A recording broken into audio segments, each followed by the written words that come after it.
బులెటిన్లో breaking news చూస్తున్నాం. నేటితో సీఎం రేవంత్ రెడ్డి బృందం దావోస్ పర్యటన ముగియనుంది. వారు దావోస్ నుంచి లండన్ వెళ్లనున్నారు. లండన్లో 3 రోజుల పాటు సీఎం రేవంత్ రెడ్డి పర్యటన కొనసాగుతుంది. లండన్లో పారిశ్రామికవేత్తలతో సమావేశం కానున్నారు. థేమ్స్ నది అభివృద్ధిని పరిశీలించనున్నారు. ఇక దావోస్ పర్యటనలో తెలంగాణకు పెద్ద ఎత్తున పెట్టుబడులు క్యూ కట్టాయి.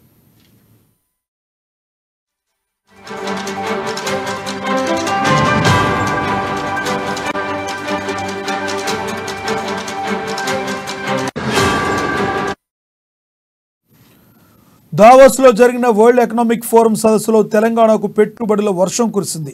సీఎం రేవంత్ రెడ్డి నేతృత్వంలో మంత్రి శ్రీధర్ బాబు, పరిశ్రమల శాఖ ముఖ్య కార్యదర్శి జయేష్ రంజన్, పెట్టుబడుల ప్రచార ప్రత్యేక కార్యదర్శి విష్ణువర్ధన్ రెడ్డి తదితరులతో కూడిన బృందం ఈ సదస్సులో పాల్గొన్నారు. సదస్సు ప్రారంభం రోజే దాదాపు 38,000 కోట్లు పెట్టుబడులు వెలువెత్తాయి. అక్కడ ఏర్పాటు చేసిన తెలంగాణ పెవిలియన్కు దిగ్గజ కంపెనీల ప్రతినిధులు సందర్శించారు. ముఖ్యమంత్రి రేవంత్ రెడ్డితో సమావేశమైన ఆయా కంపెనీల ప్రతినిధులు ప్రభుత్వంతో పరస్పర అవగాహన ఒప్పందాలు కుదుర్చుకున్నారు.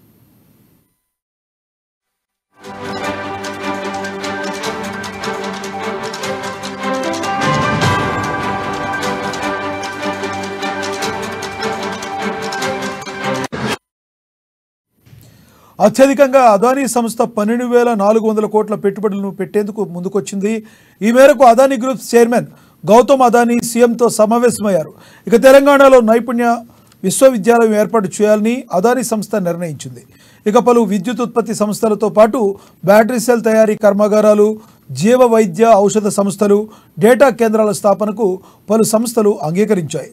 కొత్తగా కుదిరిన ఒప్పందాల ద్వారా తెలంగాణలో వేల సంఖ్యలో ఉద్యోగ ఉపాధి అవకాశాలు అందుబాటులోకి రానున్నాయి.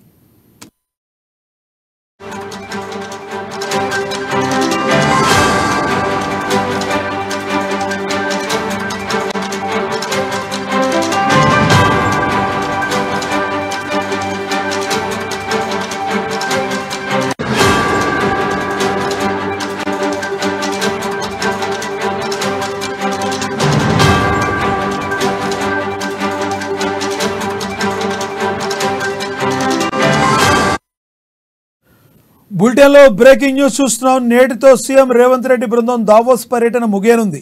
వారు దావోస్ నుంచి లండన్కు వెళ్లనున్నారు. లండన్లో 3 రోజుల పాటు సీఎం రేవంత్ రెడ్డి పర్యటన కొనసాగుతుంది. లండన్లో పారిశ్రామికవేత్తలతో సమావేశం కానున్నారు. థేమ్స్ నది అభివృద్ధిని పరిశీలించనున్నారు.